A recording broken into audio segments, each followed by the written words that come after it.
সারা বিশ্বের মুসলমানদের মধ্যে এখন রমজানের আমেজ। ইবাদত ও সংযমের এই মাসকে স্বাগত জানানোর প্রস্তুতি নিচ্ছেন ধর্মপ্রাণ মুসলমানরা। কিন্তু যুদ্ধ বিধ্বস্ত আফগানিস্তানের বাস্তবতা ভিন্ন। দেশটিতে নিত্য প্রয়োজনীয় পণ্যের দাম বেড়েছে ব্যাপক হারে। ফলে দারিদ্র্য এবং অর্থনৈতিক সংকটে জর্জরিত সাধারণ মানুষ রমজানকে ঘিরে পড়েছেন চরম অনিশ্চয়তায়। রমজান মাস হল বরকতময় মাস, আল্লাহর ক্ষমা এবং প্রচুর বরকতের মাস। এই মাসে আল্লাহ প্রত্যেকটি ভালো কাজের জন্য ভালো প্রতিদান দেন, কিন্তু যে হারে দাম বাড়ছে তাতে বরকত আর থাকছে না।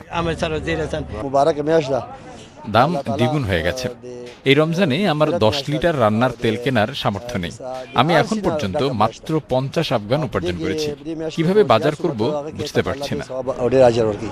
অন্যান্য মুসলিম দেশের তুলনায় আফগানিস্তানে রমজান এলে নিত্য প্রয়োজনীয় পণ্যের দাম আরও বেড়ে যায়। 3 মাস আগে 21 কেজির এক বস্তা চালের দাম ছিল 2,900 থেকে 3,000 আফগানি, যা প্রায় 46 মার্কিন ডলার। সেই চালের বস্তার দামই এখন বেড়ে দাঁড়িয়েছে 4,000 থেকে 4,500 আফগানি।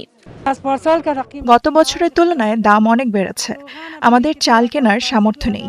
গত বছর থেকে আমরা খুব বেশি দাম দিয়ে কিনছি। আমরা গরিব, আমাদের সাধ্যের মধ্যে কিছুই নেই। এছাড়া রান্নার তেল সহ অন্যান্য খাদ্যপণ্যের দামও উল্লেখযোগ্যভাবে বৃদ্ধি পেয়েছে।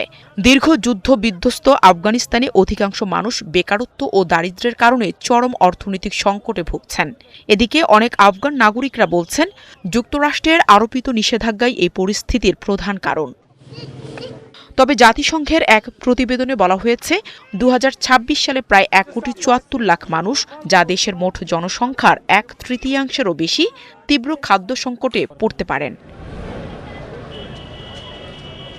নাহিদা রিন্থি, 71।